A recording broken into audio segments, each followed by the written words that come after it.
Bonjour, le nouvel épisode d'Eurocomics est en ligne et aujourd'hui, nous allons parler de Lucky Luke Dakota 1880, d'Apollo au scénario, Bruno au dessin et Laurence Croix à la couleur, qui propose une réinterprétation du classique franco-belge créé par Maurice en 1946, accompagné par Hank Bully et le jeune Baldwin. Lucky Luke escorte une diligence jusqu'en Californie, traversant les pays du nord au sud, à travers cette histoire interconnectée où notre héros rencontrera différents personnages du Far West. Et aujourd'hui, nous recevons le scénariste de cette BD, Apollo, qui nous parlera de son travail sur ces Lucky Luke dessinés par Bruno. Salut, salut Apollo! Bonjour Paolo, enchanté Bonjour. d'être là. Euh, c'est un plaisir de vous accueillir sur la chaîne. Vous qui nous parlez depuis l'île de la Réunion. Oui, c'est le début des vacances d'été, donc tout va bien. Et il fait très chaud ici à Rio. Comment s'est passée la collaboration Bruno-Apollo sur cette réinterprétation de Luke Luke dont l'histoire se déroule avant qu'il ne rencontre, par exemple, Rantanplan, Jolly Jumper, etc. Alors, la collaboration s'est faite de manière assez simple. En fait, on m'a proposé, le journal de Spirou m'a proposé de faire une histoire courte pour le journal, en me demandant de choisir le héros que je voulais faire. On a discuté et avec Bruno, on a finalement décidé de faire un Lucky Luke.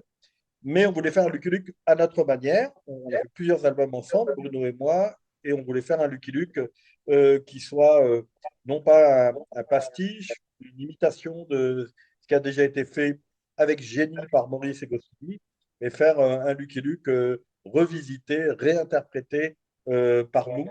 Donc on a décidé de prendre Lucky Luke avant qu'il ne devienne Lucky Luke, avant qu'il rencontre les Dalton, Plan, Jolly Jumper, etc.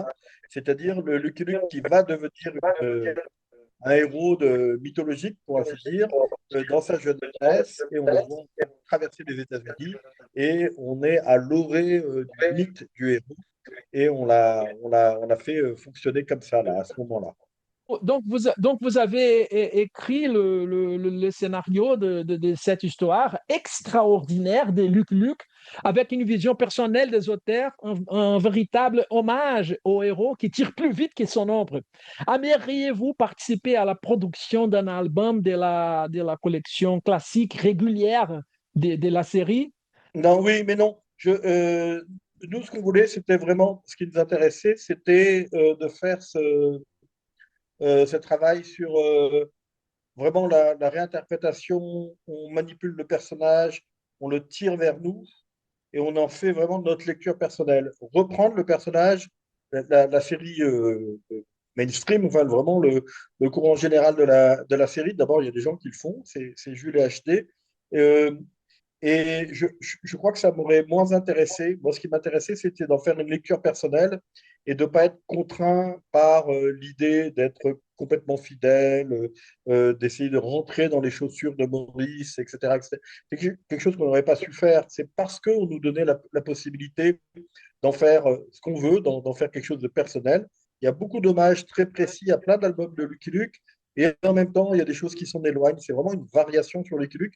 Et c'est ça qui m'intéresse comme travail. S'il fallait mimer, imiter véritablement le Lucky Luke de Maurice et Goscinny, pour moi, ça n'a pas de sens parce qu'ils ont fait des chefs-d'œuvre. J'aurais fait forcément quelque chose de moins bien. Donc, c'est pas très intéressant de faire moins bien. Donc, voilà, c'était plutôt cette espèce de réécriture qui nous intéressait à tous les deux. Et comment avez-vous choisi les personnages réels que Luc Luc rencontre au cours de ses aventures? Alors, dans les BD de Maurice et Goscinny, euh, Goscinny en particulier, très, très souvent, on se fait rencontrer un personnage qui a vraiment existé. Alors, parfois, il invente, et parfois, il y a des vrais personnages comme Ken ou des choses comme ça. Et donc, moi, je suis reparti du même principe. Je me suis dit, notre Lucky Luke va rencontrer des personnages qui ont vraiment existé. Le premier d'entre eux, dans la première histoire, c'est Louis Riel, qui est le chef des révoltés franco-indiens du Canada. Et il se trouve qu'il a été effectivement dans Calcutta comme instituteur. Et je trouvais que c'était intéressant que Lucky Luke le rencontre. Et puis on va trouver Annie Oakley, qui est une jeune nasse du revolver, hein, une jeune fille qui a vraiment existé. Et puis il y a des personnages qui sont complètement inventés.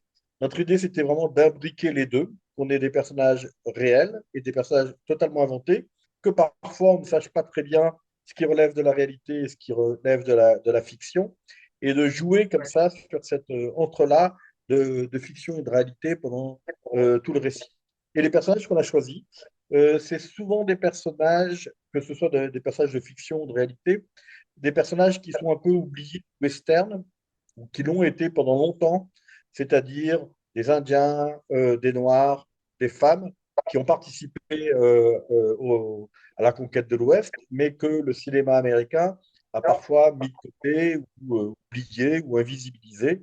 Et donc, c'était important pour nous de montrer aussi cette contre-histoire du western qui a existé. Comment est née l'idée de rendre hommage à l'univers créole dans cette BD? Alors, mais d'abord parce que moi, je suis réunionnais et que donc je suis dans une île créole et que donc ce qui m'intéressait, c'était de rappeler que même si le cinéma américain des années 1950, 1960 est un cinéma presque que masculin et blanc, en fait, l'histoire des États-Unis, c'est quand même l'histoire euh, des peuples qui viennent du monde entier et qui se retrouvent dans ce territoire-là. Il y a évidemment les Européens, mais les Européens de partout, des Anglais, des Irlandais, des Allemands, des Suédois, des Français, mais aussi les peuples qui ont été esclavagisés, qui viennent d'Afrique, les peuples qui viennent de la Caraïbe, les Amérindiens qui sont déjà là, les Chinois. En fait, les États-Unis auraient pu devenir ce qui est devenu le Brésil ou ce qui est devenu la Réunion, c'est-à-dire une terre fondamentalement créole. Alors, ce n'est pas tout à fait le cas, mais il y a quelque chose comme ça qui m'intéressait dans cette créolisation de la société américaine à ce moment-là, avec des gens qui viennent de partout. Et mon narrateur, qui s'appelle Baldwin, est un créole de Louisiane. La Louisiane a été vendue aux États-Unis par la France au début du 19e siècle. Mais il y a cette tradition créole qui est restée durablement établie. Et voilà, pour moi, ça m'intéresse parce que c'est des types de récits qui sont au cœur de beaucoup de mes livres sur la créolisation du monde, sur les rapports qu'il y a, parfois conflictuels, parfois brutaux, mais parfois aussi harmonieux, entre des gens venus du monde entier et des opprimés du monde entier qui se retrouvent.